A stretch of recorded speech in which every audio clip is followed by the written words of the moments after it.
Hola, gracias por dejarnos entrar a sus casas y a sus oídos. Estamos aquí ya listos para presentarles un nuevo programa de Histeria Colectiva. Esperamos que estén bien.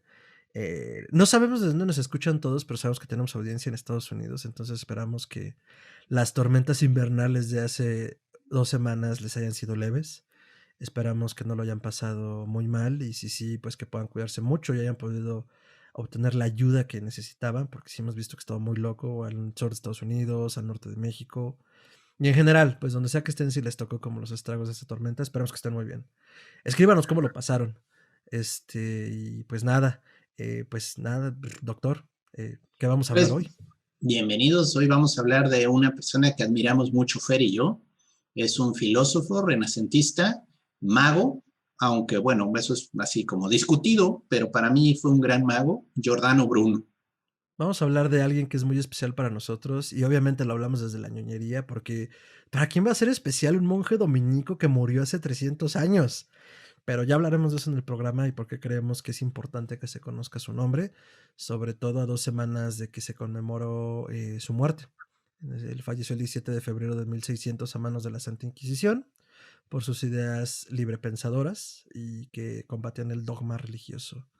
Pero pues bueno, no les arruinamos la sorpresa, los dejamos con el tercer programa de la segunda temporada, episodio 33 de Histeria Colectiva, Giordano Bruno. Pásenlo, bomba.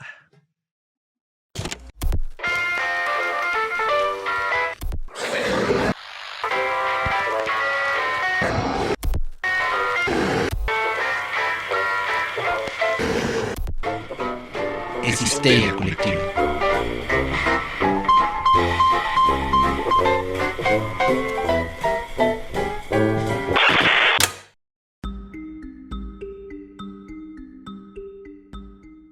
Esto es Histeria Colectiva, el programa donde Fernando Santamaría y el Dr. Braham se sientan alrededor del círculo de invocación para abrir la caja de Pandora y volarse la tapa de los sesos platicando sobre ficción, magia, ocultismo, casos supernaturales, literatura y todo lo que tenga que ver con la cultura del horror. Buenos días, buenas tardes, buenas noches, donde sea que se encuentren, a la hora que se encuentren.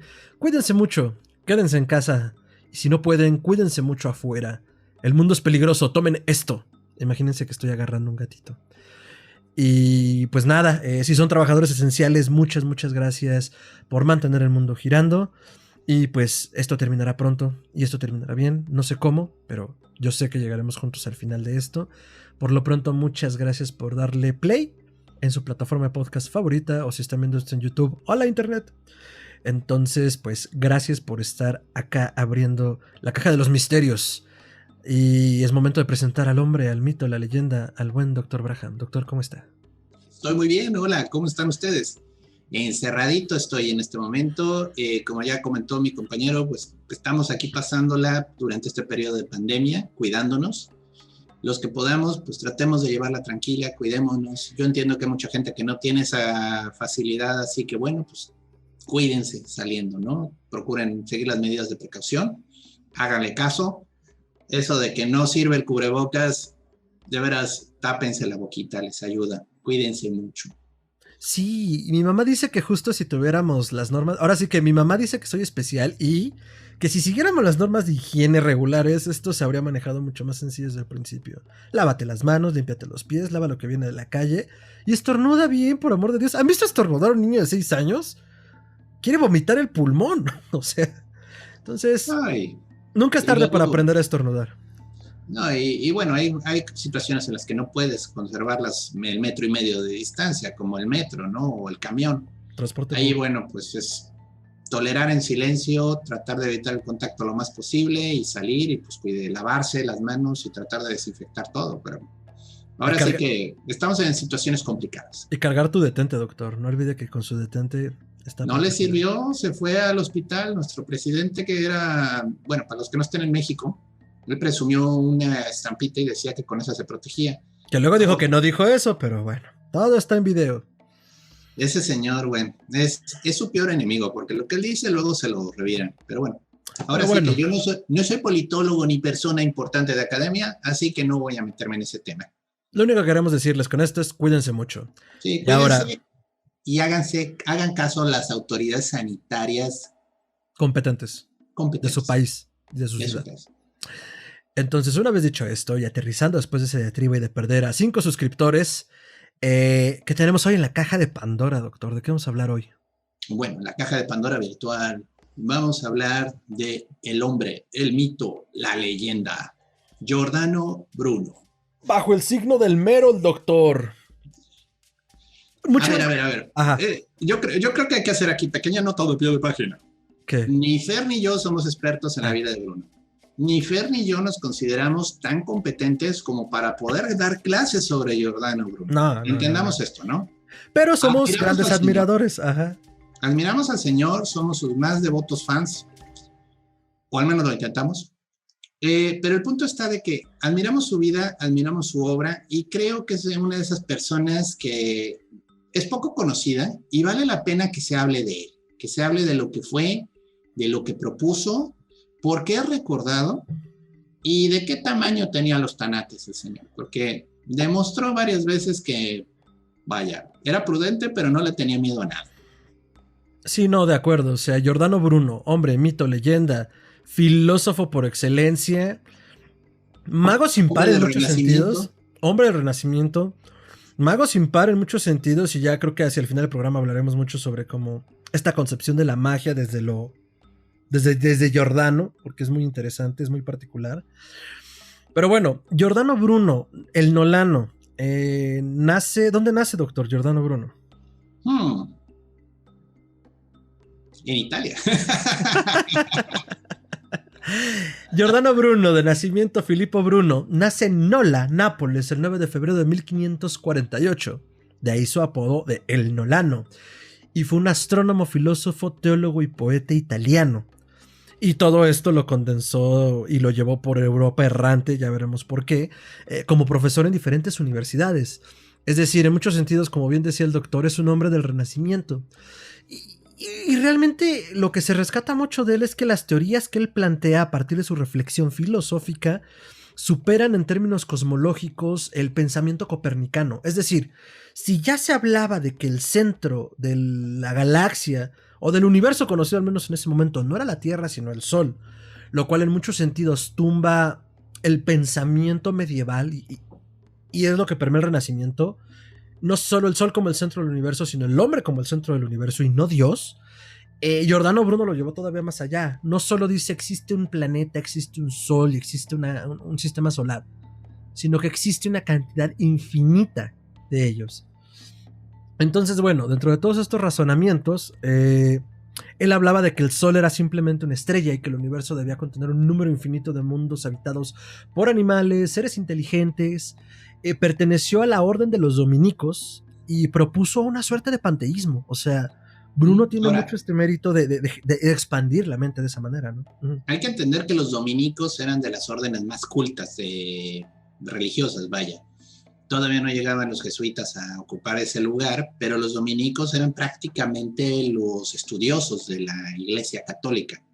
Eran responsables de preservar mucho del conocimiento, eran responsables de muchos de guardar los acervos, y también eran responsables de la Inquisición, porque eran precisamente los que sabían encontrar las fallas en los argumentos de los herejes. Ahora, es interesante ver la evolución del pensamiento en Italia, o sea, y era algo que estábamos comentando Fer y yo un poquito antes de que iniciara el programa. No menos de 50 años antes de que Bruno naciera, había habido otro personaje muy famoso que también es conocido en la historia de Italia, que se llamó Savonarola. Fray Girolamo de Savonarola. Savonarola podría verse como el otro eje del pensamiento, ¿no? Era un monje que tuvo a la ciudad de Florencia bajo su control. O sea, literalmente se volvió el gobernador de la ciudad de Florencia. Pero era una persona que predicaba que estábamos sometidos al pecado y al vicio y que todo lo que estábamos haciendo era vanidades. Y convenció a la ciudad, o sea, toda la ciudad se arrodilló ante Savonarola como si fuera un santo, y Savonarola se engrandeció y comenzó a hacer desvarío y medio, ¿no? O sea, vaya, no de que, como las películas, de que él violaba todo lo que predicaba, no, o sea, realmente se creía lo que predicaba. Sí, era, sí. Pero causó mucho daño. Entre las cosas más conocidas de Savonarola fue la llamada Hoguera de las Vanidades, que todos los habitantes de Florencia sacaron sus obras de arte, los libros ilustrados, pinturas, todo lo que tuviera un valor estético, y lo quemaron en la plaza pública. Y era una manera como de rechazar la vanidad, vaya, el vivir de vuelta en ese los pecados. Entonces, bueno, ese es el pensamiento retrógrado medieval todavía dando lata en 1450. Giordano Bruno, bueno, él nace en 1498 ocurre los Savonarola, finales de 1400, del siglo, ¿qué fue? Siglo XV. Siglo XV. Giordano Bruno nace en 1548, por eso les digo, como 50 años antes, ¿no? Y ya era otra Italia. Ya era una Italia que estaba favoreciendo todas las ideas del Renacimiento, ya estaba cambiando el modo de pensar del mundo. Ya había esta conexión con autores clásicos, ya se estaba volviendo a estudiar a diferentes libros, ya comienza a circular los textos del ermitismo y demás, de nuevo, entre estudiosos. Y Bruno, pues, desde que está en el seminario demuestra que es una persona brillante. O sea, eso quedó clarísimo. O sea, todos los superiores siempre se admiraban de la capacidad que tenía Bruno, pero sobre todo, Bruno era un libre pensador. Y eso es algo que va a marcarlo en todos los momentos de su vida. Era una persona de ideas muy fijas, en el sentido de que él no quería quedarse atrapado en el contexto, no quería quedarse atrapado en el dogma, y seguía investigando, y seguía leyendo, y seguía deduciendo. Entonces, él acaba abandonando el seminario precisamente por conflictos, o sea, porque entre las cosas que dice el chisme, dicen, Hashtag dice. Que defendió en varias clases la herejía arriana, que lo que postulaba es que Jesucristo sí era hijo de Dios, pero no era parte de Dios, no era la Trinidad, vaya, porque ven esta idea católica rancia de Padre, Hijo, Espíritu Santo y todos son lo mismo, ¿no? Tres en uno. Paradojas. Sí. Y no, esta herejía lo que decía es, sí, Jesús fue hijo de Dios, pero no es Dios. Es independiente de Dios. Fíjate. Y eso, bueno, pues no, se quemó mucha gente por ello, hay que añadir, o sea, no fue tan sencillo. Y Bruno la defendió, o sea, entonces ya desde entonces estaba ganando la animadversión de todos sus maestros. Y se dice que incluso estaba transcribiendo los escritos de Erasmo de Rotterdam. En esta época ya estaban comenzando las ideas protestantes también. Entonces, se encontraron estos copias que Bruno estaba transcribiendo en una letrina en el seminario. Entonces Bruno prefirió empacar e irse que quedarse a que, pues no sé qué castigo le iban a poner, o sea, probablemente lo iban a encerrar en una torre y le iban a poner a rezar Aves Marías y Padres Nuestros por el resto de su vida, ¿no? Y de ahí, pues comienzan los andares del joven Bruno. Sí, voy a avanzar, o más bien, voy a caminar 2 pasitos hacia atrás para regresar a Savonarola. Porque creo que es importante ahondar un poquito en esta figura para entender no solo el contexto en el que Bruno crece, sino también lo que lo lleva a su ejecución eventualmente. Porque aunque Savonarola fue demasiado, no significa que sus ideas no estuvieran alineadas con las de la gente de la época. ¿A qué me refiero?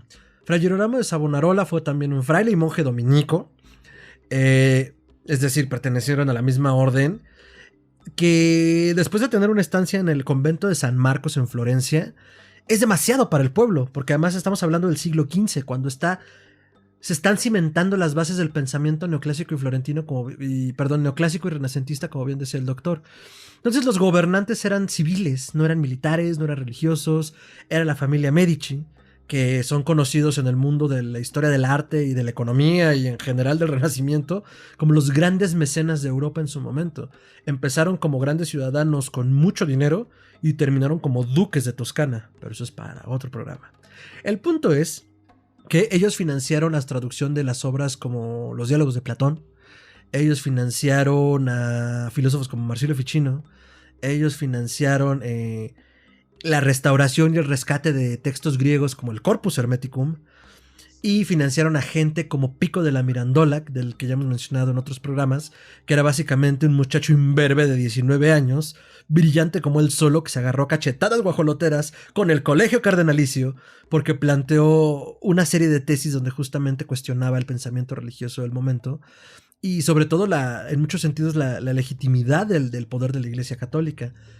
Y no solo eso, sino que en la pura introducción, que es el discurso sobre la dignidad del hombre, habla básicamente de eso, de cómo el hombre recupera su dignidad, cómo puede ser digno de ser, cómo puede ser digno de ser llamado hombre. Aquí está el gatito que tienen que tomar para combatir la pandemia. ¡Gatito! Se estaba atravesando en el teclado.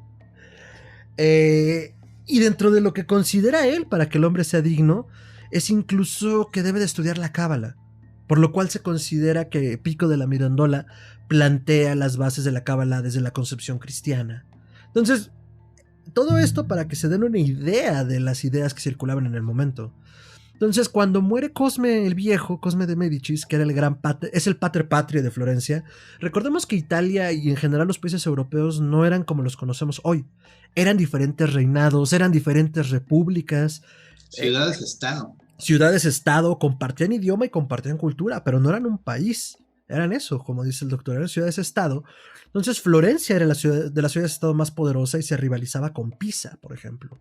Pero entonces llegan los Médicis, generan todo este ambiente de cultura, todo este ambiente de dinero, porque además fundan la banca como la conocemos, y se funda la banca en ese contexto, que entonces, pues ya, se respira un aire de libre pensamiento.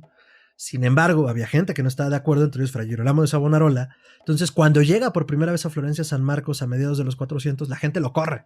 Bueno, no a mediados, creo que es como los 4480, una cosa así.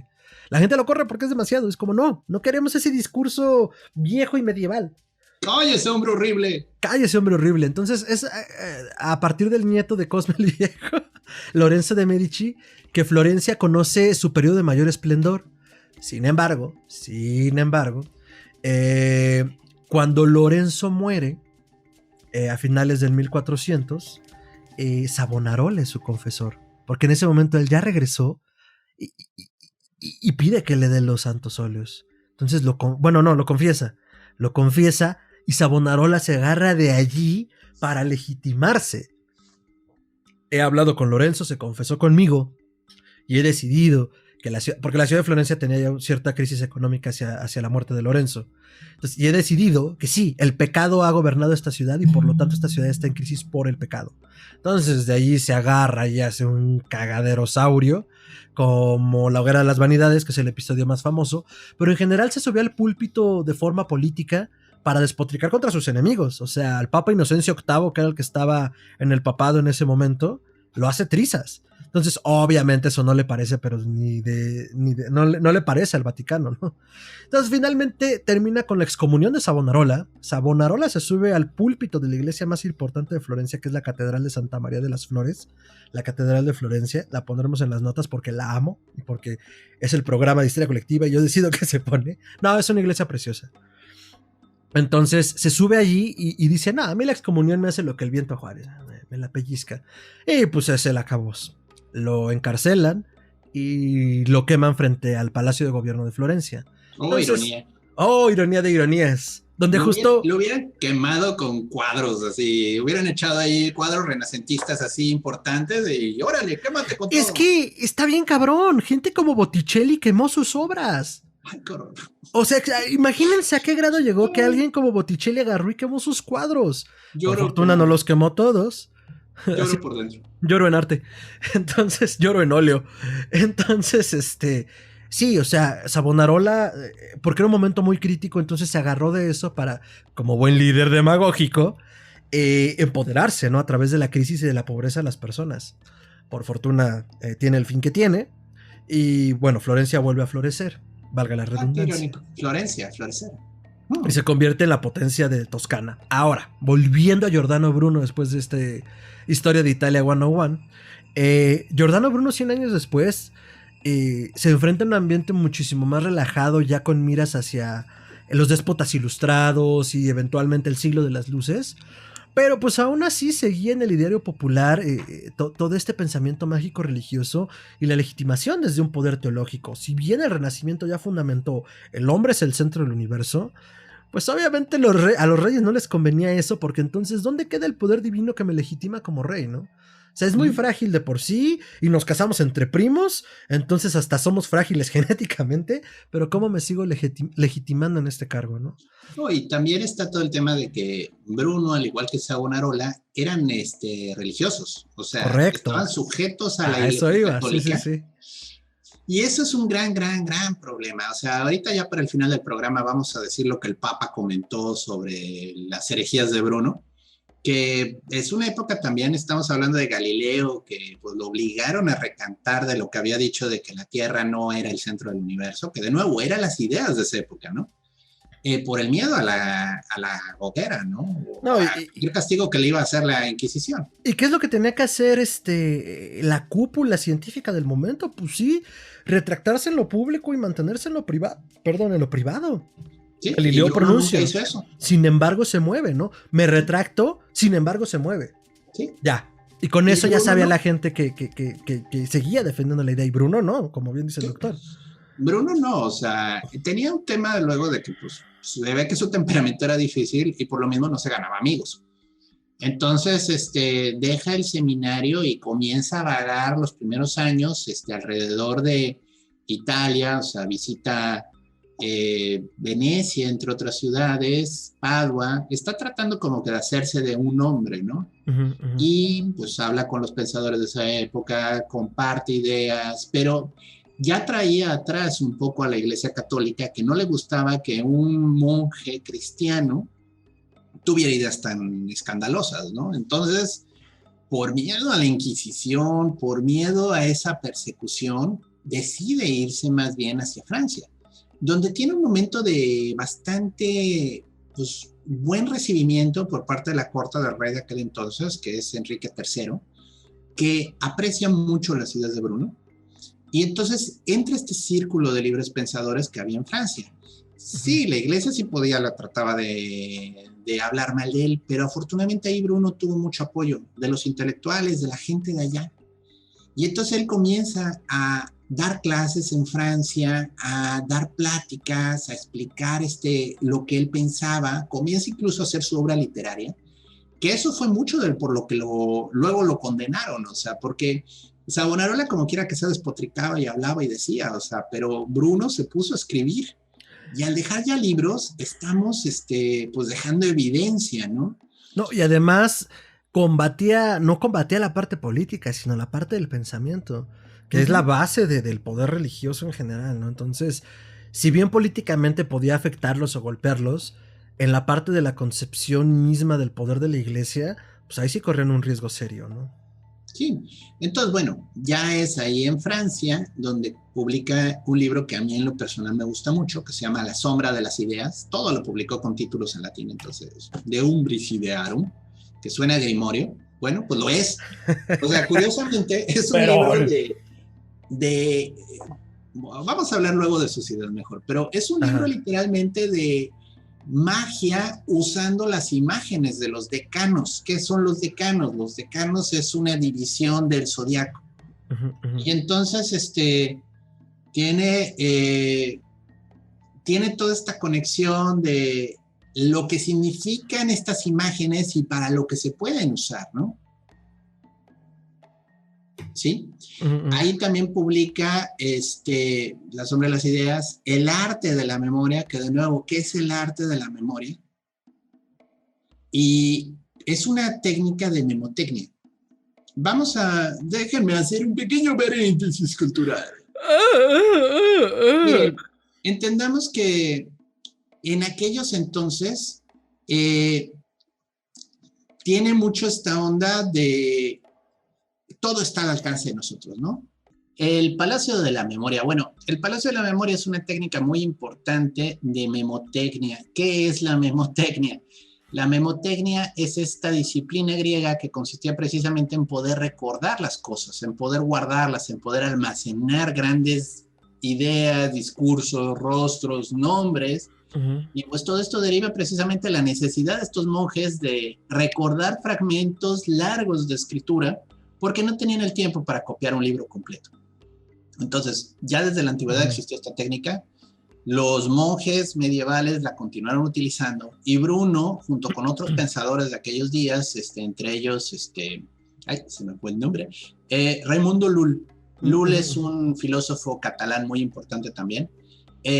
Toda esta tecnología del Palacio de la Memoria era una manera de magia, si lo quieren ver en cierto sentido. Perdón, paréntesis. ¿Había algo llamado la máquina luliana o soñé? Sí, no, es que Raimundo Lull es Otro todo un personaje. caso. O sea, Anotado, es Raimundo Lul. la máquina luliana, búsquenla en el video, es una especie de decodificador de cualquier idea. Es una especie como de anillo decodificador, como los de los cereales, pero telepático. A ver, o sea, rápidamente digo, haciendo una pequeña tangente. ¿La máquina luliana puede adivinar lo que estoy pensando en el momento en el que lo estoy pensando? Técnicamente.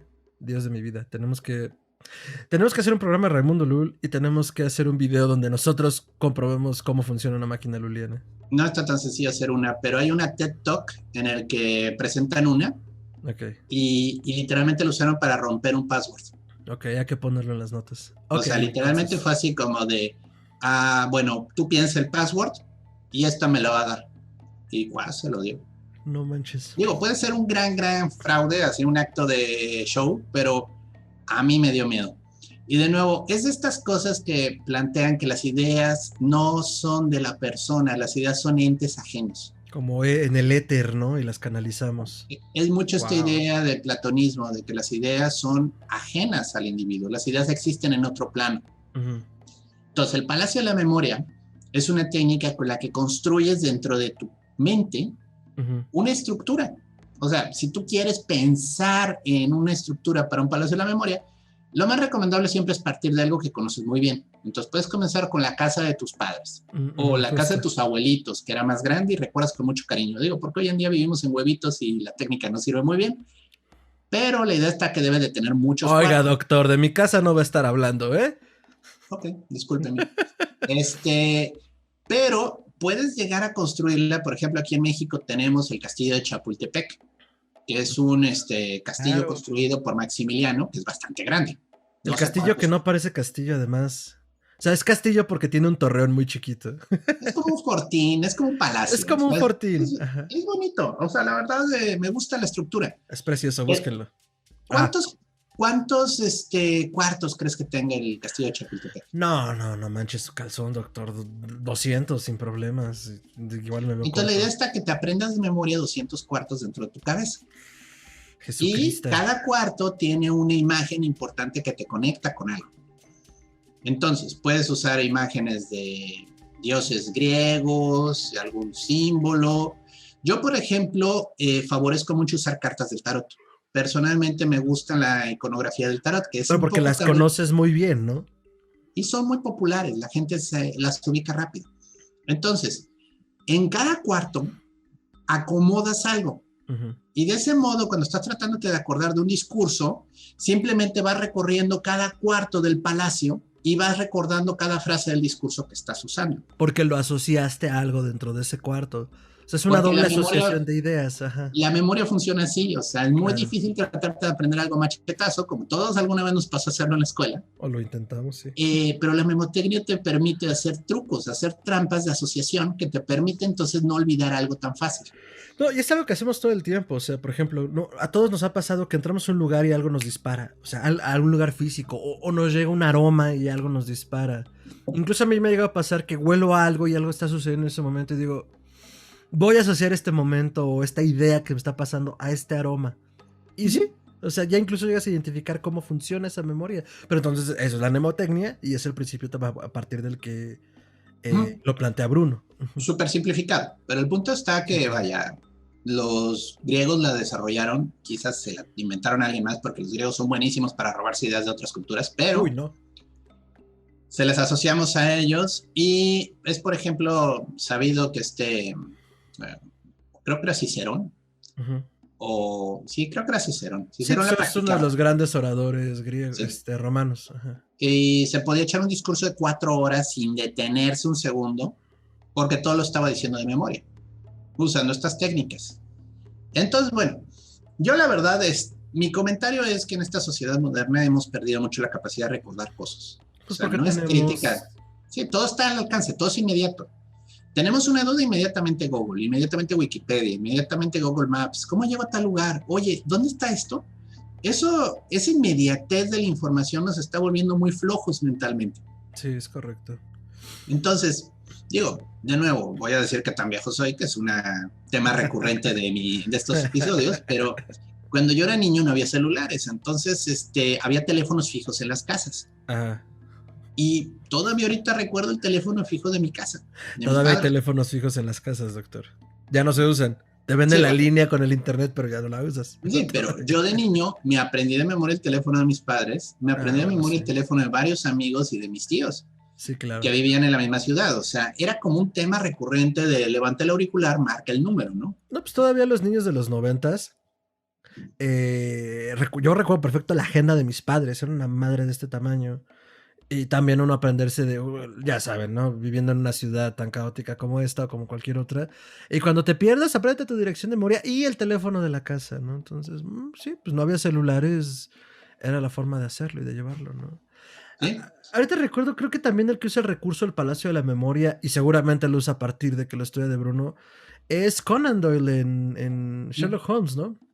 Bueno, Sherlock de hecho, Holmes así funciona. Bruno no inventó los palacios de la memoria, o sea, hay que entender No eso. Pero Bruno, cuando estuvo en Inglaterra, al parecer enseñó la técnica a un discípulo. Y dejó libros en inglés donde explica el método de Bruno. ¿Sabemos quién era el discípulo de Bruno? Sí, pero no me lo sé de memoria. Wikipediazo, doctor. Una cápsula de Wikipedia. No está tan sencillo.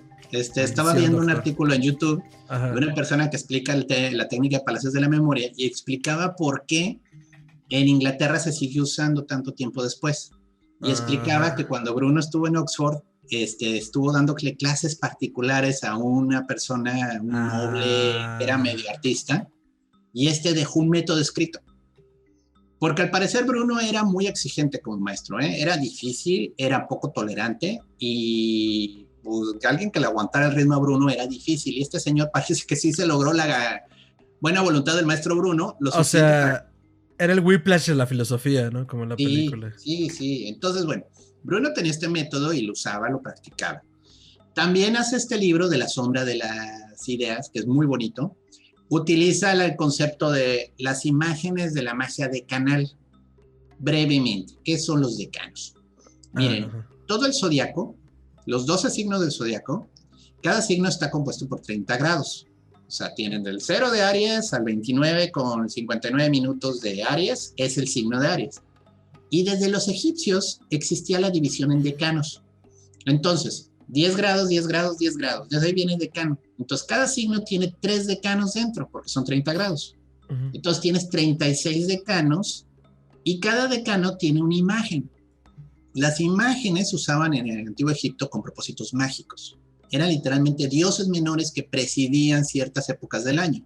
Okay. Hay un calendario muy bonito en el templo de Dendera, que ya lo mencionamos en el episodio de astrología. Sí.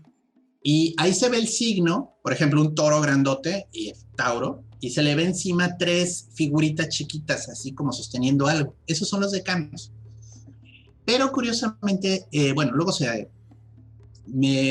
fue adaptando a un sistema mágico a partir de imágenes. Bruno lo rescata, no es Bruno el que lo desarrolla. Bruno simplemente copia las ideas de las imágenes de los decanos. Entonces, puedes decir, la imagen del segundo decano de Aries, que es el Sol en Aries, es un punto de mucha fuerza para el Sol. Es un hombre, es una figura con apariencia humana, pero tiene un rostro de carnero, ¿no? Sostiene en una mano una espada y en otra un cetro.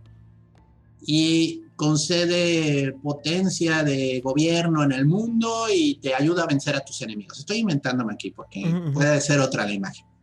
Pero el punto es, el hacer esas imágenes en el momento correcto, con la configuración astrológica adecuada, son talismanes mágicos y te permiten adquirir el efecto mágico que produce esa imagen. Entonces, Bruno lo explica muy bonito en su tratado. Dice que la imagen atrae la potencia celeste. O sea, literalmente lo que es una figura, por las características que tiene, produce una sincronía con la potencia de arriba, del cielo, del cosmos. Lo canaliza, ¿no? Lo proyecta. Sí, y le da vida, la insufla con un alma. Una pequeña parte de este poder divino de las estrellas, de los planetas, de todo eso queda atrapado dentro del talismán.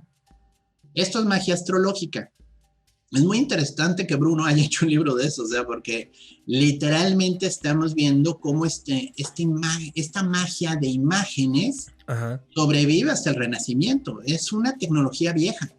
Hay un libro árabe que se llama el Picatrix. Bueno, es el libro de cabecera de los magos de astrología, ¿no? Que de hecho el Picatrix también se traduce durante el periodo de los Medici en Florencia. Sí, y Bruno probablemente tuvo acceso a él, porque el libro ya andaba circulando en latín, se tradujo en la corte de Alfonso el Sabio. Ok.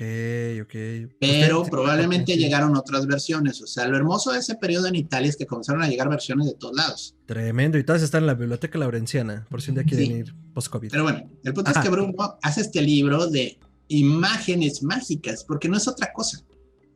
Ahora, personalmente yo creo que más que hacer magia directa con las imágenes, Bruno las usaba para un palacio de memoria.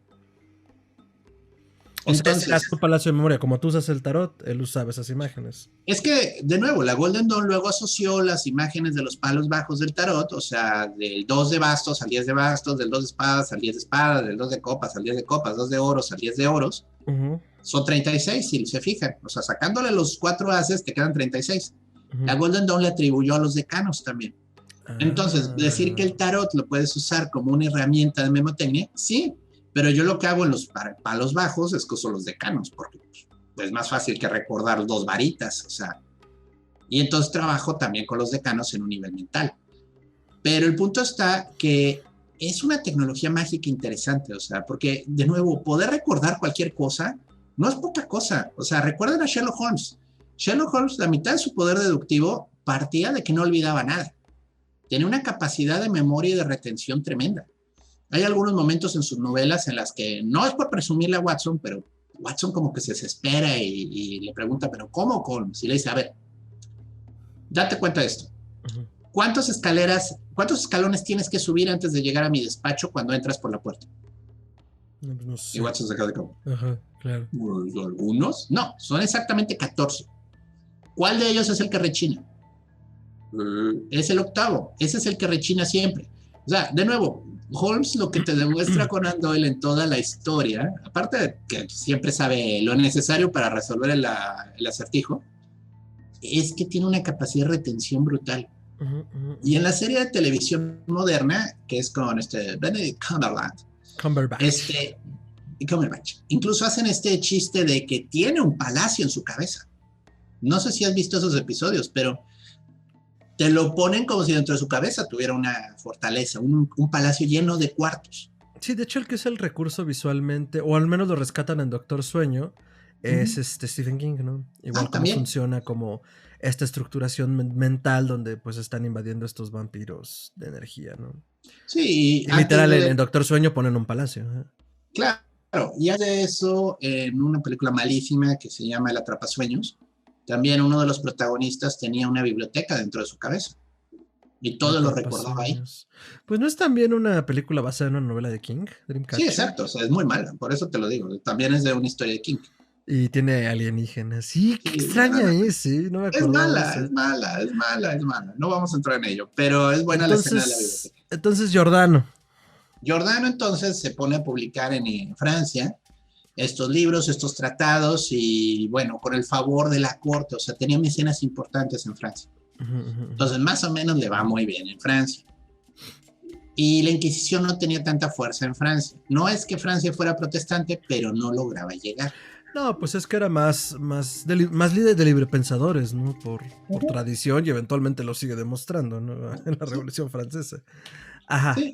Y entonces, bueno, de ahí ya por sugerencia como que con conexiones de Francia, parte rumbo a Inglaterra, ¿no?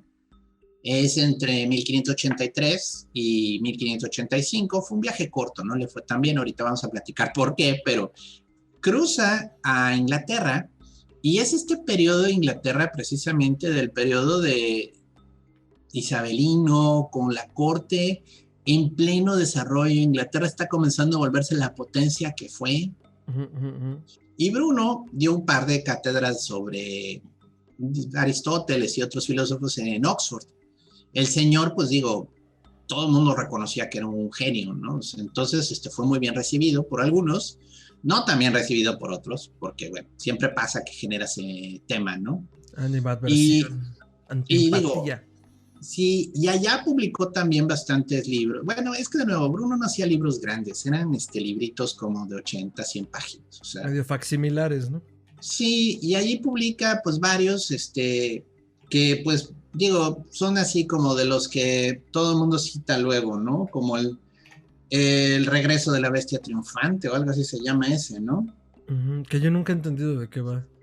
Bueno, viene un poco porque, recuerden, Inglaterra era completamente antipapista, era un gobierno que era protestante, y entonces es todo el tema ahí de un poquito como atacar a la iglesia en una forma velada. La expulsión de la bestia triunfante, discúlpenme, luego se me va. Habla también de los heroicos furores, que es un tema muy interesante. Crowley, de hecho, luego lo retoma. De nuevo, esto no es idea de Bruno, esto viene desde los filósofos griegos. Pero es interesante oírla, ahora sí que la versión renacentista, ¿no? Que es mucho lo que pasa en el Renacimiento, es de redescubrir las ideas y adaptarlas al pensamiento actual, ¿no? O sea, sí decir, ok, ellos pensaban eso, pero vamos a hablar de eso, o sea, vamos a hablar de los furores. Entonces, ¿cuáles son los trances? ¿Cuáles son los éxtasis? Los que se producen, esos estados de conexión con lo divino, o sea, ese es el furor.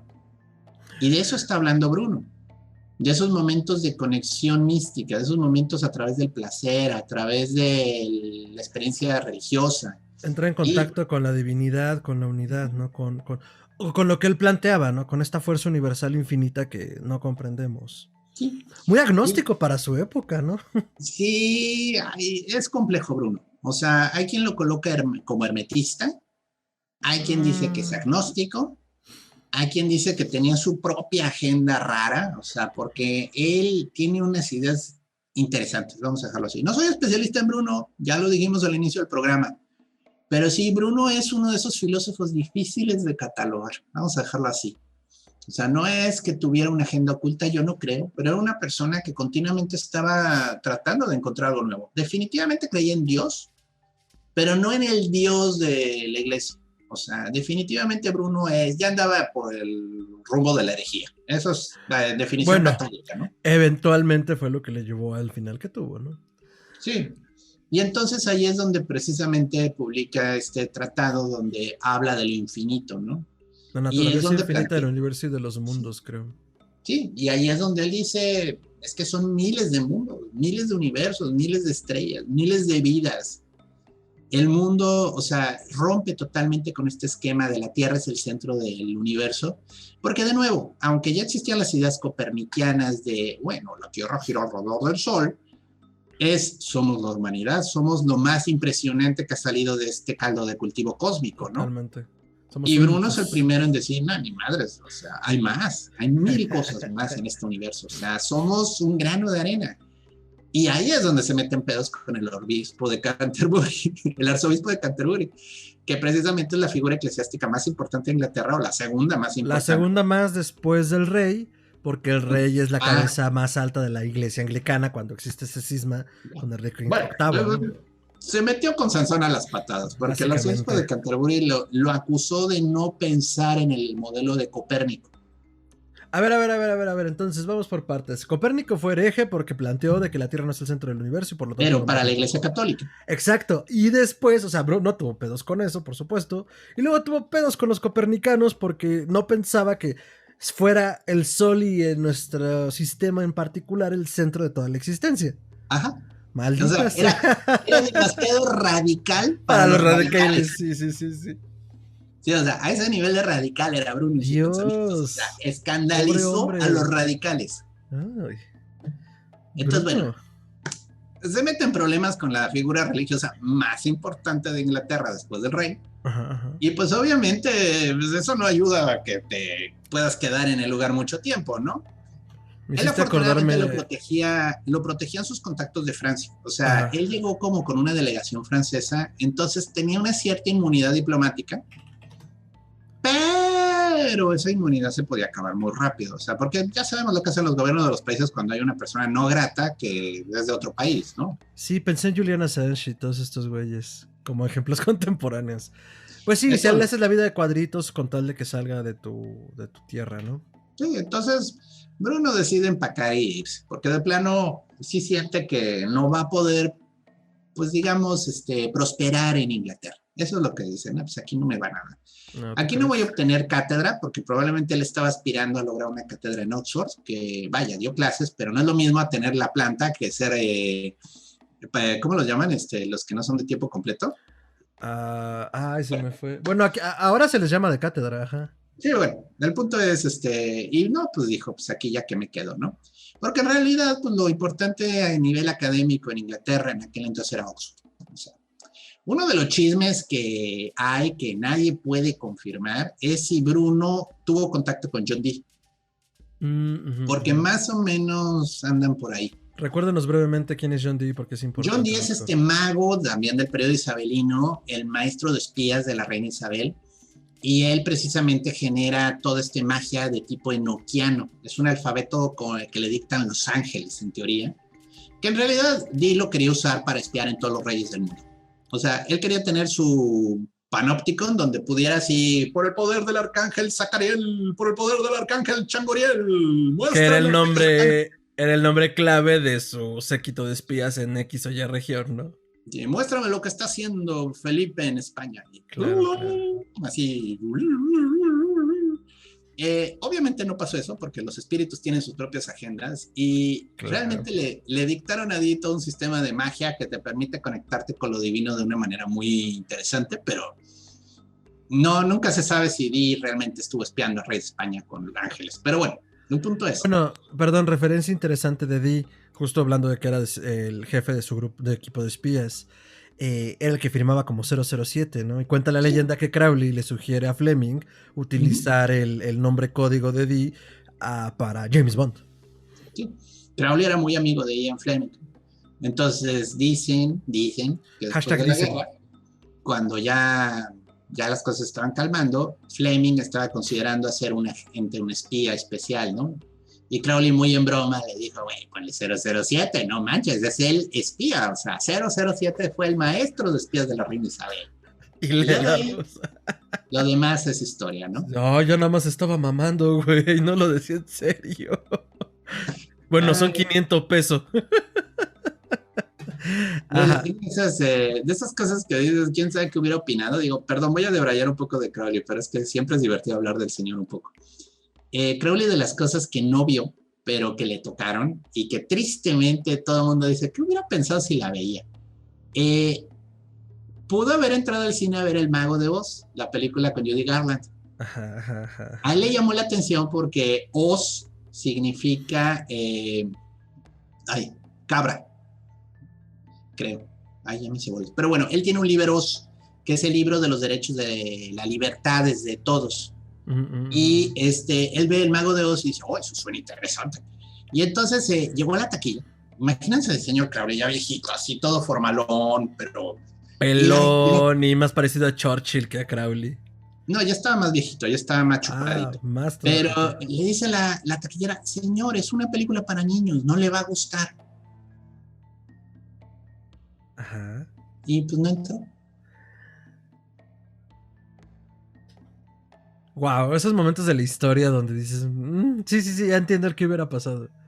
No, es que bueno, El Mago de Oz, independientemente de toda la magia hollywoodense, es una historia interesante sí le puedes encontrar muchas atribuciones mágicas a la historia, o sea, pero bueno, es de esos debrayes. Entonces, bueno, es de ese nivel de debraye si Bruno y Dee intercambiaron alguna conversación.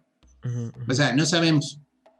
Dee era una persona muy reclusa, o sea, Dee no andaba paseándose en sociedad, no le gustaba, tenía una reputación de mago oscuro, entonces, Ay, güey, Dee tenía un espejo de obsidiana, ¿no? Que le habían traído de aquí de América. Claro que ahí veía a sus enemigos. Dicen que, de hecho, precisamente del templo de Tezcatlipoca, o sea, que era el espejo que estaba en el templo de Tezcatlipoca cuando cayó la Ciudad de México. Tenochtitlan. Es que tenemos que recordar, para quienes no hayan escuchado otros programas, Tezcatlipoca tiene esta atribución del espejo que humea, eso significa su nombre. Y se supone que en la batalla portaba como arma normalmente un escudo que era un espejo de obsidiana perfectamente pulido. Que de ahí salía un humo que mataba a sus enemigos y ahí podía observar a sus enemigos. Entonces sí era como muy... De hecho, creo que retoma a alguien el recurso como recurso literario. No me acuerdo si es Rowling en algún libro de Harry Potter. Que puedes ver en un espejo a tus enemigos. Pero puedes reconocerlos porque los enemigos solo se ven como sombras y siluetas y ojos blancos. Y yo cuando lo leí en esa referencia fue como... Eso me suena totalmente el espejo de Dee. Y por lo tanto el de Tezcatlipoca. Sí, ¡Wow! ¡Qué mero! Esos artículos están en exhibición en la Biblioteca de Londres, creo. No sé si en la Torre de Londres o en el Museo Británico. Por ahí andan, sí. Es difícil encontrarlos porque no es así como que tienen la exhibición de Dee. Está en un lado ahí entre diversas cosas. Pero sí está el espejo de obsidiana. Es un espejo de buen tamaño y sí viene de México. No nos consta de qué templo. O sea, eso de nuevo ya es como demasiada ficción que le queremos meter a las cosas. Pero siempre es divertido. Ahora, lo que pasó es que entonces, bueno, los ánimos políticos entre Francia e Inglaterra comenzaron a tensarse y una turba enfurecida atacó a la delegación francesa. Okay. Entonces, pues los franceses dijeron, sacre bleu, Beverly aquí. Y así perdí a los 2 fans de Francia que teníamos en el aire. Pero bueno. ¿Y sabes qué dijeron cuando se enojaron? Sacre bleu, a la chingada con Histeria Colectiva. El punto está de que decidieron largarse. O sea, fue así, no mames, aquí nos van a matar la turba y ¿para qué? Y entonces se regresaron y Bruno se fue con ellos. Bruno estuvo un poquito tiempo más en Francia, pero ya estaba medio desilusionado de Francia, de todo lo que había. Y entonces decide irse a Alemania a probar suerte allá, porque también Alemania tenía algunas universidades, algunos centros de estudio importantes. Uh-huh. Y Alemania tenía la ventaja de que ya era protestante. Entonces, en todo este afán de negar lo religioso cristiano, también tenían como que una apertura de mente que no tenían en otros lugares, ¿no? Digo, de nuevo, siempre va a haber corrientes diferentes dentro de estos movimientos de reforma. Perdón, doctor, el espejo sí está en el Museo Británico para quien sea que quiera ir a visitarlo un día y nos mande fotos. Mándenos una foto. Pero el punto es, él quería en Alemania, pues de nuevo, encontrar cátedra, ¿no? Encontrar un lugar donde pudiera seguir dando clases, donde pudiera estar, pues vaya, hacer una vida, ¿no? O sea, en realidad lo que quería era establecerse, seguir publicando, seguir enseñando. No aspiraba a tanto, o sea, pero pues no lo logra, o sea... Como cualquier profesor de cátedra de ahora, doctor. Sí, solo escúchenme y déjenme dar clase y hacer investigación, güey, es todo lo que pido. Buscando registro del CONACYT, el pobre, ¿no? Ay, güey, ya, denme el pinche SNI, por amor de Dios. Se lo dieron a ese cabrón que copiaba en la escuela y no entiende de los putos palacios mentales, güey. ¿Por qué no me lo dan a mí, CONACYT, por favor? Ajá. Sí, entonces, bueno, por fin logró una cátedra en Wittenberg, donde, bueno, pues más o menos tenía un salario estable y tenía acceso a las instalaciones y podía dedicarse a enseñar y a estudiar, ¿no? Uh-huh. Y entonces, bueno, pues ahí siguió trabajando en diferentes obras en latín. Y, por ejemplo, ahí fue cuando publicó las tesis de magia y sobre los vínculos amorosos. Ese es un tratado muy interesante de Bruno. Ay, sí es cierto, y que no muy conocido en realidad, o no se menciona mucho entre la gente que estudia a Bruno, hasta donde sé. No, y es muy interesante porque Bruno reflexiona mucho sobre los vínculos mágicos, o sea, lo que genera una unión con algo. Que de nuevo, es toda esta idea, como las imágenes generan un vínculo con la energía estelar, cómo se genera un vínculo a través de la energía amorosa, ¿no? Uh-huh. Y es toda esta noción renacentista de que la principal fuente y motor del universo es el amor, Eros. Entonces, el vínculo amoroso es el vínculo que hace funcionar al universo. Ay, güey. Bueno, y es que muchos magos o quienes estudian las doctrinas mágicas al final concluyen mucho esta parte, ¿no? O sea, esa cohesión, digo, vista como desde la parte abstracta del ser humano, el amor, pero al final es la pulsión de unión, ¿no? Lo que mantiene todo unido y en términos físicos, en términos matemáticos, en términos astrofísicos, pues sí, o sea, es una pulsión de unión. Sí, o sea, llámalo gravedad, llámalo fuerzas fuertes, fuerzas débiles, pero La fuerza de tu cora. De todo estuvo en tu cocoro. Maldita sea. Y bueno, un poquito también de ahí, pues toda esta noción de telema de Crowley, del amor es la ley, ¿no?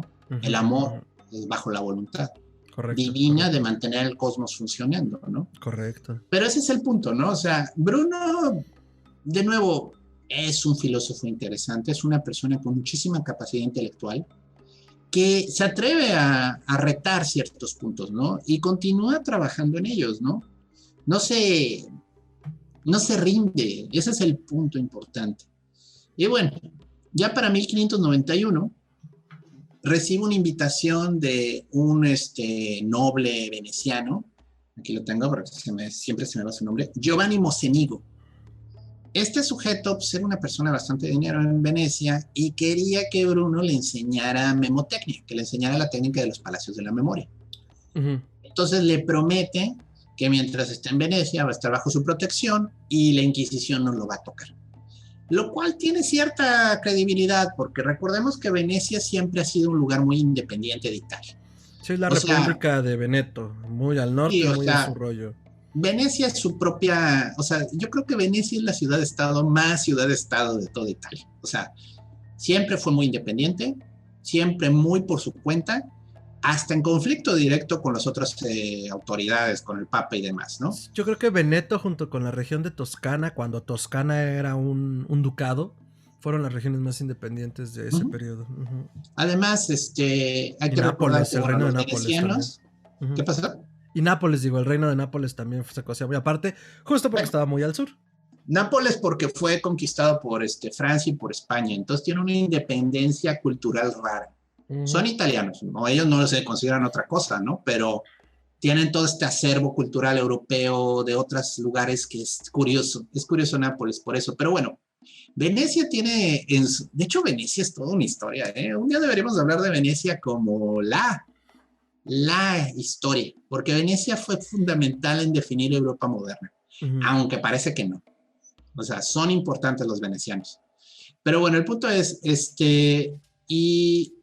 y bueno, los venecianos, así como tema de pie de página, ellos se consideraban los verdaderos herederos del Imperio Romano. Ellos creían que cuando Roma había caído, los últimos sobrevivientes del imperio se habían ido a refugiar a Venecia. Si recuerdo bien la leyenda, o sea, ellos se consideran más romanos que los italianos, vaya.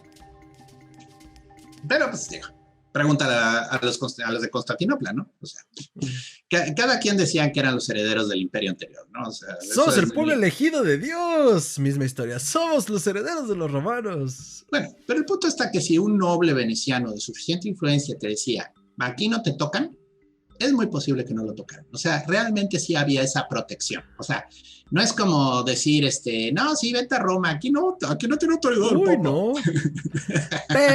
Pero, pues, a pesar de todo, no acaba bien ese asunto para yo. No, porque cuando ya Bruno se anima a cruzar la frontera de Alemania, entra a Italia, llega a Venecia, este tipo pues lo revive bien, ya sabes, ay, ¿qué tal su viaje, maestro Bruno? Tenga, coma algo. Y ya que lo tenía tranquilito y comité de bienvenida veneciano. Sí. Ya acomodado, vamos a decirle, le dijo, bueno, yo no quiero que me enseñes memotecnia, yo quiero que me enseñes magia. Quiero que dominar las mentes de otras personas. Y Bruno como que pues, se escandalizó porque le dijo, yo no hago eso. De nuevo. No, y era muy obvio que te iba a decir que no, o sea, si justo era por lo que lo estaban persiguiendo, es como si camina como pato, si suena como pato y hace como pato, pero Bruno tenía la obligación de decir que no, porque de por sí ya lo acusaban de herejía por otras cosas. Yo no enseño magia, señor, yo no soy, o sea, yo no quiero acabar en la hoguera, por amor de Dios. Sí, el noble veneciano debió de haber dicho, claro, entiendo, guiño, guiño. Entonces, bueno, comencemos con nuestras clases de memotecnia, guiño, guiño. Y quién sabe qué habría pasado, o sea, porque digo, yo creo que Bruno sí practicaba magia. Quizás no era la magia de Hocus Pocus de Merlín volando por el aire, pero Bruno practicaba una magia mental muy interesante. Y aquí sí me gustaría hacer una acotación. El que domina su mente, se domina a sí mismo. Ese es el arte de gobernarse uno mismo, ¿no? Ese es el verdadero arte del gobierno. Y si tú dominas tu mente y estás con una persona que no se domina, es fácil de dominarla. Parece chiste, pero es verdad. Pero es anécdota. O sea, quien no controla su mente, que deja que vuele como pájaros en bandada para donde sea, es fácil de influenciar. Si tu mente es fija, firme y se mantiene en el punto, es muy fácil entender qué le necesitas hacer o decir para que el otro cambie en la dirección que tú quieres. Entonces, suena injusto, quizás, pero la verdad es que o sea, la verdad la mente es una potencia que la mayoría de la gente no usa. Entonces, bueno, el simple hecho de haber aprendido memotecnia le habría dado a esta persona una capacidad que no entendía, ¿no? Entonces, él quería lanzar relámpagos, o sea, él quería hacer el Aveda Kedavra, o sea, quería literalmente que Bruno le presentara al diablo, ¿no? O sea, que lo llevara a una aquelarre, yo qué sé. Y Bruno, pues, era una persona demasiado íntegra, o sea, bien pudo haberle dicho, claro, guiño, guiño, te voy a enseñar magia, guiño, guiño, pero primero, guiño, guiño, tienes que estudiar memotecnia. Guiño, guiño, sí, claro. No, pero no, Bruno le dijo Ney, porque de nuevo se nota que era una persona con un carácter especial. O sea, si algo dejó claro Bruno a lo largo de su vida es que no toleraba pendejos. Entonces, bueno, noble veneciano se ofende profundamente porque Bruno tuvo el descaro de decirle que solo enseña lo que sabe, dice que enseña, ¿no? Cuando todo el mundo sabe que el tipo sabe otras cosas. Exacto, ¿no? Y Mochenigo se pasa de cabrón, porque justo el 21 de mayo de 1521, cito, no satisfecho de la enseñanza y molestado por los discursos heréticos de su huésped, le denuncia a la Inquisición veneciana el cabrón. Que lo hace lo que le prometió que no iba a hacer. Que no iba a hacer. Entonces dice, no, chingue su madre, no vas a enseñar magia. Ese güey es vago, ese güey es brujo. Entonces lo encarcelan el 23 de mayo de 1592. Vaya, la última década de los 1500 es toda una monserga para Bruno derivado de esta denuncia. Y el 12 de septiembre de 1592 lo reclama Roma, por supuesto, porque entonces ya está en poder del Santo Oficio, ¿no? Ahí también hay que entender una cosa. Venecia es un lugar muy especial y del mismo modo, si no quieren que te vayas, no te puedes ir. Porque verán, es una isla. Es un lugar fácil. Ahorita debe haber carreteras y caminos, pero en aquel entonces llegar a Venecia por tierra era difícil porque es un pantano espantoso. Y por mar peor. Y por mar, pues tienes que tener permiso de salir. O sea, Venecia tomaba muy en serio su independencia. Entonces, si el noble Mocenigo les decía, no quiero que salga este hombre, no iba a salir. Entonces Bruno cayó en una trampa. Con la protección que le ofrecía, fue también una prisión para él. Entonces no pudo huir, o sea, no pudo agarrar y decir, bueno, me voy.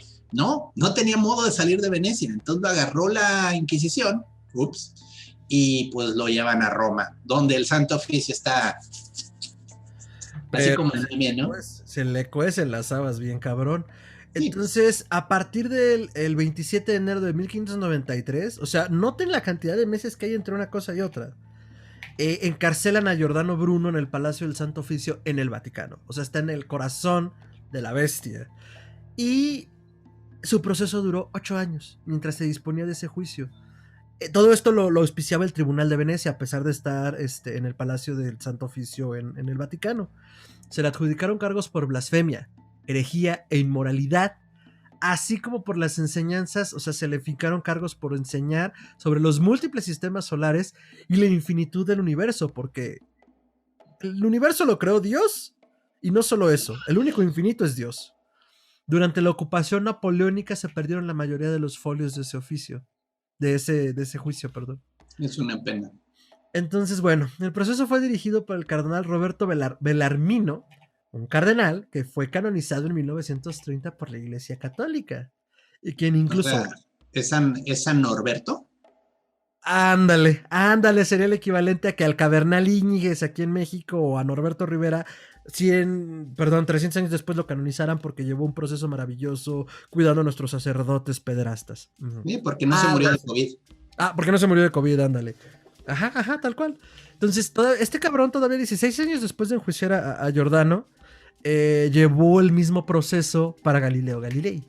O sea, el Oh, güey era el que perseguía a los científicos, el que perseguía a los pensadores. Mochenigo, por otro lado, también fue acusado de herejía. ¡Ah! ¡Maldito karma! Al descubrirse que intentaba dominar las mentes ajenas a través de las enseñanzas de Bruno. Pero fue justo lo que Bruno se negó a enseñarle. Pero él nunca fue apresado ni se le fincó un proceso en su contra. Porque al final genial. era un noble veneciano. O sea, era como, ok, hereje. Bueno, no tan herejes y abrió una biblioteca para el Vaticano. O sea, No lo vuelvo a hacer. la justicia no es la misma para todos. Ajá, fue un manacito. Sí, ahora, Bruno, el tema es que primero era un monje, o sea, él tenía votos religiosos. Pero lo habían excomulgado ya para ese momento, ¿no? Sí, pero aún así, o sea, le tenían más ganas porque era religioso, o sea, es como la mafia persigue a los que eran de la magia, o sea, no es lo mismo si Bueno, tienes un tema con la mafia, pero no eres de ellos, o sea, si perteneces a nosotros, we need to clean our name, ¿no? Necesitamos limpiar nuestro ajá, nombre. ajá, por eso a Bruno le tenían tantas ganas, porque era un monje, o sea, el tipo tuvo formación eclesiástica, hizo votos religiosos. Entonces era como el traidor, o sea, era ¿cómo te atreves, maldito Judas? O sea, yo entiendo que este viejito Galileo, pues es un científico y él cree que está ayudando al mundo, pero tú juraste que Dios existe y tú juraste que Jesús y tú juraste que la Virgen, o sea, ese era el problema, o sea, lo que le calaba en el culo a la iglesia en realidad era eso, Que no que hubiera hecho gala de sus juramentos como monje, como miembro de la iglesia, ¿no? sí, sí, ahí es donde estaba el peso, o sea, y de nuevo, Bruno escribió y publicó mucho, entonces trataron de agarrarlo por sus obras, o sea, porque el señor dejó escrito mucho, pero Bruno tenía tal capacidad que se defendía, o sea, era un verdadero problema enjuiciar a Giordano Bruno porque el señor se los volteaba. Ahora sí que intelectualmente era muy bueno en lo que hacía. Y, oiga, usted dijo esto, me está malinterpretando, no lo dije de ese modo, y, ¡pum! Y entonces pues, el proceso se prolongó, que también yo creo que no tenían prisa, o sea, y entonces dejaban que No, pues disfrutara ya lo la... tenemos en la cárcel. Las No, y mieles disfrutar, de las mazmorras vaticanas, sí, güey. sí, disfrutar la hospitalidad de la Inquisición, que ha de haber sido bien bonita, servicio al cuarto, tú sabes, Sí. el gimnasio, o sea, el Pan potro, con no sé, que era mo. ¿Dónde te increíble. pueden dar esa calidad de pan con mo, Gerardo? En ningún lado más que en el No, no, y el Vaticano. gimnasio, digo, tienen ese potro increíble para distender las articulaciones de pilates, o sea, Si no, tú te, pobrecito Bruno. te sientes chaparro. En 1599, es decir, 8 años, 7 a 8 años después de que le iniciaron el proceso en Venecia, se exponen los cargos en contra de Bruno, que los recopiló el propio Bellarmino y el dominico Alberto Tagragiolo, que era el comisario general del Santo Oficio. Todas las ofertas de retractación fueron, por supuesto, rechazadas y desestimadas. Y finalmente, sin que se tuviera conocimiento del motivo, Giordano Bruno decidió reafirmarse en sus ideas y el 20 de enero de 1600, el Papa Clemente VIII ordenó que fuera llevado ante las autoridades seculares, porque ya lo enjuiciamos, pero no nos vamos a manchar las manos. Y las alegaciones finales por escrito de Bruno dirigidas al pontífice fueron abiertas, pero no leídas. Luigi Firpo lista que estos fueron los cargos hechos por la Inquisición, que es un escritor italiano que tiene un libro llamado El proceso de Giordano Bruno, publicado en 1993, y dice lo siguiente: tener opiniones en contra de la fe católica y hablar en contra de ella y sus ministros. Tener opiniones contrarias a la fe católica sobre la Trinidad, la divinidad de Cristo y la encarnación, lo que decíamos. Sí, Cristo es hijo de Dios, pero no es Dios, no es una manifestación de Dios. Tener opiniones contrarias a la fe católica en relación a Jesús como Cristo, misma historia. Tener opiniones contrarias a la fe católica en relación a la virginidad de María y como la madre de Jesús. Tener opiniones contrarias en relación a la transubstanciación y a la misa. ¿Qué es la transubstanciación, doctor? Es cuando el sacerdote eleva la hostia, que en teoría se vuelve el cuerpo y la sangre de Cristo. Es la canalización de Cristo, en teoría.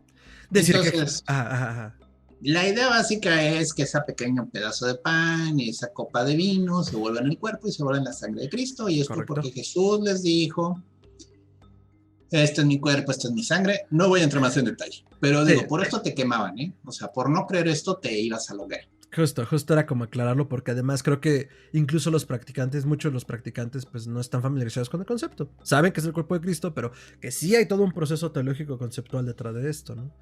Decir que existen múltiples mundos, tener opiniones favorables de la transmigración del espíritu en otros seres humanos después de la muerte, o sea, creer en vida después de la muerte que no fuera el cielo o el infierno católicos. Sí, la metempsicosis dichosa. Metempsicosis, correcto. Y por supuesto, y no menos importante, brujería. Claro, porque lo acusaron por ser antidogmático, lo acusaron, que fue justo lo primero que le votó el hábito como dominico. Hereje. Le costó lo juzgaron por antitrinitario, por el rechazo de la virginidad de María, su atracción guiño guiño por la magia, que aunque él negaba, pues era evidente para todos, o sea, era como, amigo, haces magia, ¿no? Entonces, perdón, los fantasmas. Entonces, bueno, el juicio se prolongó durante otros 2 años antes de tomar la decisión final por el estudio profundo de las obras. O sea, de verdad se dieron a la tarea de estudiarlas, analizarlas para poder hacer como la fincación de responsabilidades. Ahora sí que, tal cual, subrayar y censurar, seguro como esto, aquí es donde lo vamos a agarrar, ¿no? Las obras fueron quemadas en la plaza de San Pedro. Bruno emitió esta declaración final para su defensa y la presentó el 20 de diciembre del 94 ante el Santo Oficio. Y pues el juicio en ese momento se interrumpió durante 6 meses, tiempo durante el cual Bruno se siguió defendiendo. O sea, como bien dice el doctor, él estuvo activamente replanteando sus argumentos y presentándolos para defenderlos. O sea, sobre todo su teoría de los infinitos mundos. A veces afirmó que sí estaba dispuesto a retractarse y otras que era fiel a sus ideas, pero al final él decidió mantenerse como mártir, ¿no? Entonces, también Belarmino, hizo una lista de las teorías consideradas heréticas, de las que de nuevo vaciló antes de negarse categóricamente a renunciar a ellas, ¿no? Las 8 proposiciones a las que el filósofo se negó a renunciar fueron las siguientes: la declaración de 2 principios reales y eternos de la existencia, el alma del mundo y la materia original de la que se derivan los seres. La doctrina del universo infinito y los mundos infinitos en conflicto con la idea de la creación. El que niega el efecto infinito niega el poder infinito. Es decir, si estamos hablando de que existe un Dios infinito, pues entonces sus obras deben de ser infinitas, ¿no? O sea, que es una limitación que en términos filosóficos justo se plantea. Si estamos hechos a imagen y semejanza de Dios, somos semejantes porque somos seres con una creatividad y una capacidad de creación finita. Por lo tanto, Dios debe tener una capacidad de creación infinita. Y una necesidad de crear, pero bueno, eso ya es como otro aspecto teológico. La idea de que toda realidad, incluyendo el cuerpo, reside en el alma eterna e infinita del mundo. No hay realidad que no se acompañe de un espíritu y una inteligencia. El argumento según el cual no hay transformación en la sustancia, ya que la sustancia es eterna y no genera nada, sino que se transforma. ¿Les suena familiar? La energía no se crea ni se destruye, solo se transforma. Y estamos hablando de que esto está 100 y pico de años adelantado Isaac Newton. Y además que Bruno esto lo dedujo a través de su reflexión filosófica personal y de la naturaleza de la existencia. O sea, real, agarró su café, se sentó y dijo, ¿cómo se comporta el universo de acuerdo a mis conocimientos filosóficos y teológicos? Por lo tanto debe de funcionar así, ¿no? La idea del movimiento terrestre que según Bruno no se oponía a las Sagradas Escrituras, las cuales estaban popularizadas para los fieles y no se aplicaban a los científicos. Es decir, él sí así trataba de hacer una conciliación entre lo sagrado y divino y lo secular y científico. O sea, decía, no debe de estar peleado el pensamiento científico y el pensamiento filosófico teológico. La designación de las estrellas como mensajeros e intérpretes de los caminos de Dios. No hago magia, dijo Bruno. La asignación de un alma, tanto sensorial como intelectual, a la tierra. Y por último, la oposición a la doctrina de Santo Tomás, y yo creo que aquí fue donde se lo turboensartaron, sobre el alma. La realidad espiritual permanece cautiva en el cuerpo y no es considerada como la forma del cuerpo humano. Entonces, bueno, Clemente VIII dudó de la sentencia porque no deseaba convertir a Bruno en un mártir. Porque justo fue como, ya estamos a tal punto que si quemamos a este cabrón, va a ser un foco de... O sea, todos sus seguidores que tenga lo van a martirizar y se va a convertir, ahora sí como Obi-Wan en Star Wars. O sea, si me derribas voy a levantarme más poderoso de lo que nunca te has imaginado. Y que de hecho tiene mucho que ver con la declaración que hace Bruno al final de su juicio. Cito: Malori forsan cum timore, sententiam in me fertis, quam ego accipiam. Que eso en español se traduciría como: ¿tembláis acaso vosotros al anunciar esta sentencia que yo al recibirla. Giordano Bruno sabía perfectamente lo que iba a suceder en el momento en el que lo quemaran. Se iba a elevar a este panteón de pensadores profundos y filosóficos donde sus ideas iban a pervivir, ¿no? O sea, donde Sí. Morir por la idea no es morir, ¿no? Él lo sabía Y, perfectamente. y no lo iban a poder borrar, o sea, porque aunque quisieran, tenía ya libros en Alemania, tenía libros en Francia, tenía libros en Inglaterra. Estaba cabroncísimo que se hicieran de todas sus obras para quemarlas, lo cual sí les ha de haber molestado bastante. Sí, entonces, pues esto llevó, por supuesto, a su ejecución el 17 de febrero de 1600 en el Campo de las Flores, en el campo de I Fiori, en Roma. Durante todo el proceso fue acompañado por los monjes católicos y, según testigos, el nolano fue despojado de sus ropas, desnudado y atado a un palo, además de llevar a su lengua aferrada a una prensa de madera para que no pudiese hablar. Antes de ser quemado en la hoguera, uno de ellos le ofreció un crucifijo para que lo besara, una práctica común en la época. Si lo Rechazas a besaba Satanás. significaba que se arrepentía de todo. Correcto, Digo, iban a rechazabas a quemar, Satanás y a todas sus promesas vacías, ¿no? pero era la última opción, o sea, O sea, si te voy a besas quemar, pero salva tu alma besando este crucifijo, ¿no? Uh-huh. Pero Bruno lo rechazó y dijo que moriría como un mártir y que su alma subiría con el fuego al paraíso, totalmente asociado a su concepto de los heroicos furores, ¿no? O sea, él fue fiel a su propia doctrina, como bien decías. Si traía una agenda, era una agenda muy personal en términos de yo vivo a Dios y vivo mi religiosidad de esta manera, ¿no? Uh-huh. Y bueno, ese habría sido el final para Giordano Bruno en muchos sentidos si no hubiera habido a lo largo de la historia hombres y mujeres que, justo por las razones por las cuales hoy hacemos un programa de Bruno, que creemos que su pensamiento filosófico debe de ser recordado y rescatado, hicieron lo propio durante los siguientes 3 siglos, a tal grado que en 1889, casi 3 siglos después, el 9 de junio, erigieron por suscripción internacional una estatua en el lugar donde fue quemado Bruno, exaltando su figura como mártir de la libertad de pensamiento y de los nuevos ideales. Esta Ahora sí estatua, que, ajá, in your face, motherfuckers, o sí, sea, porque ahí les además dejamos la estatua para que no se les olvide. está en el corazón de Roma y del Vaticano, o sea, justo donde falleció. La estatua fue esculpida y diseñada por Ettore Ferrari y es una cosa tremenda, es una cosa enorme. Y para quienes viven en la Ciudad de México, si no lo sabían o si lo saben y quieren ir a hacerlo otra vez, pueden rendirle los honores y tributo a Giordano en la Plaza Giordano Bruno, que se encuentra en la Colonia Juárez, aquí en la Ciudad de México. Una búsqueda Ahí a un rápida en lado del Google. Museo de Cera. Justo a un lado del Museo de Cera existe una réplica a escala exacta de la escultura de Ettore Ferrari. Y pues es poderosa porque la expresión que le pone a Bruno Ettore es una expresión no dura, pero muy profunda y muy penetrante, que justo trata de reflejar como esta energía que le dedicaba Bruno al entender la verdad oculta detrás de las cosas, ¿no? La naturaleza íntima de la existencia, que personalmente creo que era lo que se dedicaba Bruno. O sea, todas estas técnicas, toda esta disciplina y esta filosofía era para entender la verdad con mayúsculas, ¿no? La verdad que existe detrás de todo. Doctor Giordano Bruno. Híjole, bueno, es uno de mis ídolos, o sea, vamos a dejarlo así, o sea, se me hace una mente increíble, una persona que se atrevió a cuestionar todo lo que había, en una época en la que si hacías eso te quemaban, testimonio que ocurrió, y que a pesar de las limitaciones de la época en cuanto a instrumentos de medición, capacidad de comprobar científicamente lo que él opinaba, estuvo muy acertado en sus juicios, o sea, él realmente a través de la deducción y de la inferencia encontró explicación a muchas de las cosas que ahorita pues, son canon, ¿no? O sea, desde un punto de vista de la ciencia moderna. A mí se me hace un pensador muy interesante.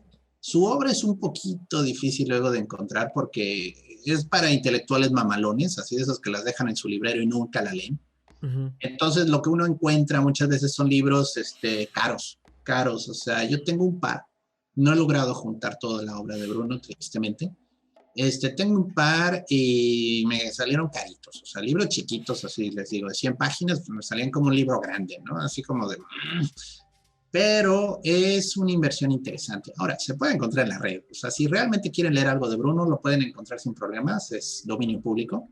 Más bien el problema es la impresión, ¿no? Y la traducción, porque de nuevo es un autor que escribía en latín y que se ha traducido varias veces, pero siempre hay una discusión de qué quería decir con esto y si está bien traducido, tal declinación, porque intelectuales, ¿no? Pues es que consideremos que eran como sus notas de clase, es decir, o sea, era como lo que él usaba para enseñar y todo lo demás te lo daba él, ¿no? Entonces, pues sí tiene sentido, pues bien incompleto, son las notas del profesor, faltaría el profesor que te explicara para sacarle toda la carnita. Pues sí, pero de nuevo, es un gran pensador de este periodo. Fue muy influyente para después, para otras ideas, para otras creencias, y no solo en los científicos, sino también en lo filosófico y en lo mágico. Entonces, yo lo considero, pues sí, sí fue un mago. O sea, nomás que pues, hay que entender la definición, ¿no? Mago es aquel que sabe. Recuerden, la palabra significa sabio. O sea, el término mago significaba sabio. Sí, viene del Magi, que Uh viene -huh. del antiguo persa. Entonces, ¿era un sabio? Sí, sí, era un sabio. Un gran sabio. El propio Isaac Asimov... Ah, perdón, termina. No, está bien.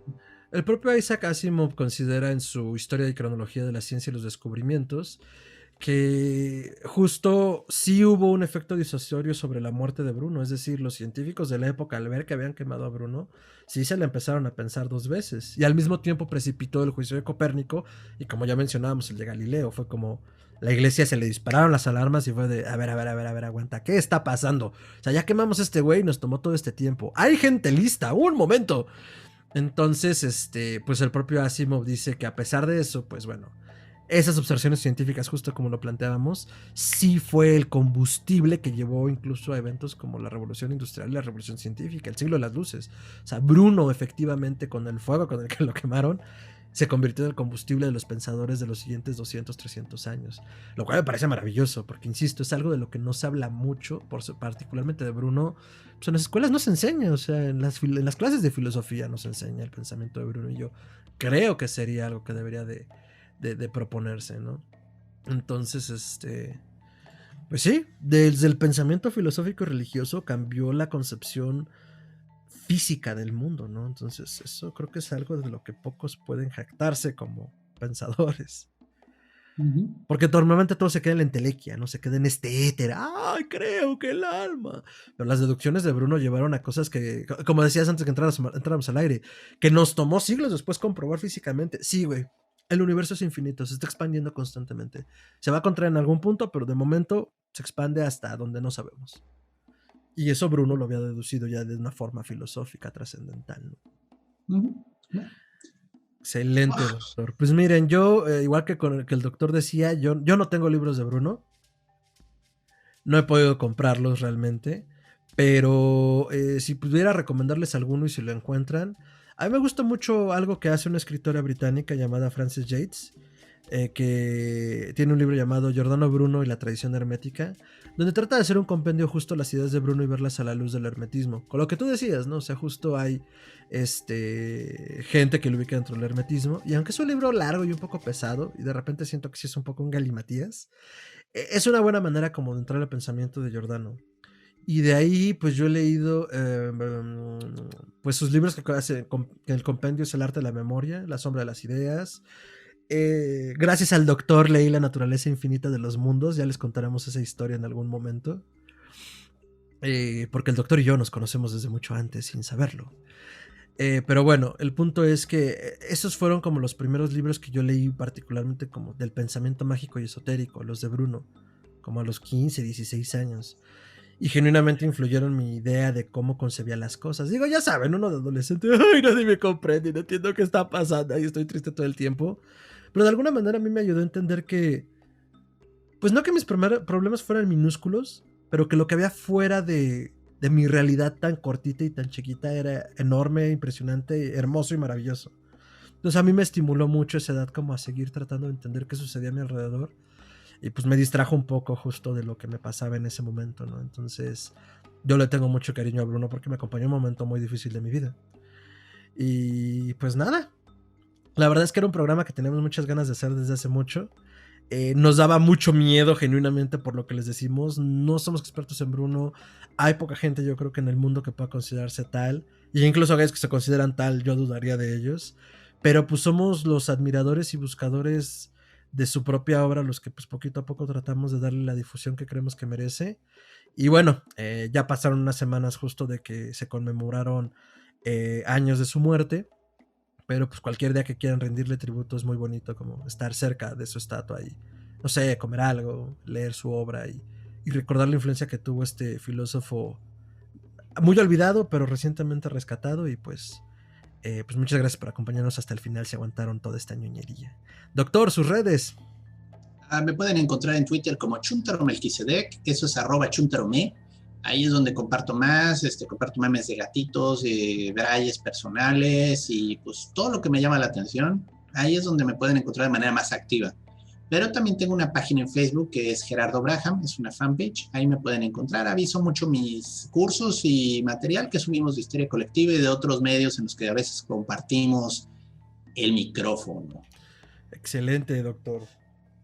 Ay, la venganza del café. Ahí me pueden encontrar como @mantrasaya en Twitter y en Instagram. Eso es mantrasaya con I latina y doble A al final.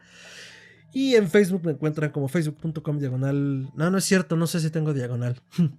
Me encuentran como Fernando Santamaría. Tengo una foto muy simpática con turbante. Y también pueden seguir todas las redes de Histeria Colectiva, como Histeria Colectiva Podcast. Instagram @podcast.histeria, Twitter @podcasthisteria, Facebook, facebook.com/podcasthisteria. Y en todas las plataformas de podcasting, pues ya saben, como Histeria Colectiva Podcast. Estrenamos nueva imagen. Hace semana y media que tenemos nueva imagen. Entonces, pues ya tenemos más personalidad. Me gusta mucho, porque como podrán ver es el círculo de invocación y ya también se les ha aparecido la caja de Pandora. Entonces, ya tenemos universo mítico, doctor.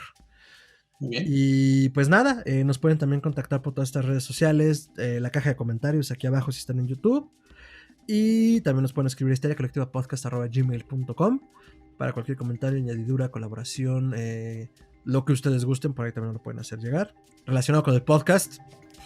Y pues nada, recuerden que también estamos abiertos a sugerencias de temas, reseñas, ya saben, también nos gusta hablar de lo que a ustedes les guste.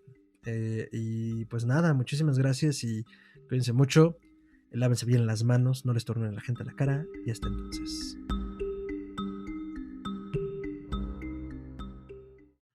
Doctor Giordano Bruno, qué viaje a través del libre pensamiento, la filosofía, magia, memoria, galletitas y el maldito santo oficio.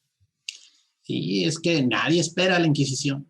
Nobody expects en general a la Inquisición, ya olvídate de la española, que es muy chistoso porque estaba leyendo el otro día que en realidad, y sobre todo, o sea, tenemos un concepto de la Inquisición en Norteamérica pues como muy, muy malvado, y no digo que sus procesos no hayan sido crueles, pero era una onda más como que no, ni siempre pasaba, o sea, no era tan común como creemos la quema de la hoguera, y era una onda más, de la Inquisición, ¿cómo decirlo? Pues de la italiana a la española, ¿no? Porque además, por ejemplo, yo asocio mucho la quema de brujas, ¿no? Con la persecución de Salem, pero no las quemaban, las ahorcaban. Creo que esto lo hablábamos en algún programa con Cuthberto, ¿no? El de brujas con El de brujería. Él decía, no, a las brujas las colgaban, porque era algo que se hacía en Inglaterra.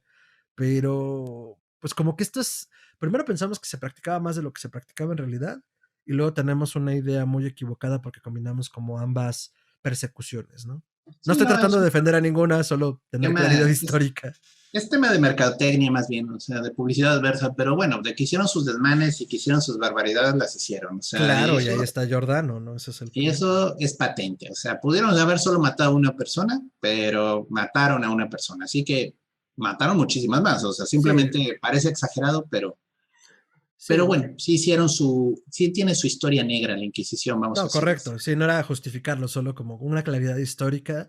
Y digo, Giordano es la prueba, o sea, cuando a alguien se le agarraban contra alguien, le agarraban tirria por la razón que fuera, o sea, no solo te va a hacer el proceso cansado, no solo te voy a joder, sino que lo vas a sufrir verdaderamente, ¿no? Y ahí está la prueba, a Giordano lo quemaron, cuando normalmente no se hacía ni duraba tanto un proceso de ese tipo.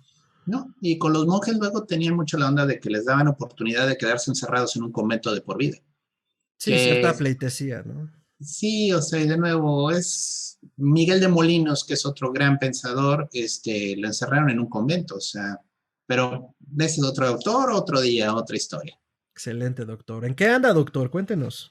Estoy a punto de iniciar un curso de astrología natal. Si les interesa conocer y cómo leer la carta natal de las personas, la influencia de los planetas, cómo interpretar este idioma que se llama astrología, pues mándame un mensaje, ya saben, hagan clic, no en los comentarios de YouTube, porque ahí sí, les soy sincero, a veces se me pasan, pero búsquenme en Twitter, ahí me pueden encontrar y mandar un mensaje y de veras, de mil amores, nos ponemos de acuerdo y pueden inscribirse. ¿Cuándo empieza este curso, doctor? Híjole, pues ando yo creo que va a ser en la segunda semana de marzo, así que cuando salga el programa todavía van a tener una semanita para oírlo. Excelente, doctor. ¿Cuánto nos va a costar esta maravilla? Bueno, pues de nuevo, es un curso de 4 meses y ahora sí que son 2 horas semanales, sesiones que se están haciendo por Zoom porque pandemia. Entonces, más o menos se en cuenta, son 8 horas al mes y pues estoy cobrando 100 pesos la hora. Entonces, 800 al Maravilloso. mes. Y pues se me hace un precio razonable. Cualquier duda, cualquier situación, si tienen alguna dificultad, pues avísenme. Digo, hay algunas becas. Excelente, doctor. Pues ya lo saben, el conocimiento astrológico, 800 pesos al alcance, con posibilidad de beca. De igual forma, pueden contactarlo a él directamente por Twitter o a nosotros por Histeria Colectiva y le hacemos llegar el mensaje. Entonces, pues, si les interesa, no lo duden, llame ya. Yo muy Llame emocionado, ahora. señalando mi cámara. Si no están en YouTube, por favor, corran a ver cómo me emociono Sí, como nuestras operadoras los están presentador. esperando. Llame ahora. Excelente, pues muchísimas gracias por acompañarnos en este viaje. Ya lo saben, nos vemos la siguiente semana en otro episodio de Histeria Colectiva. Hasta entonces.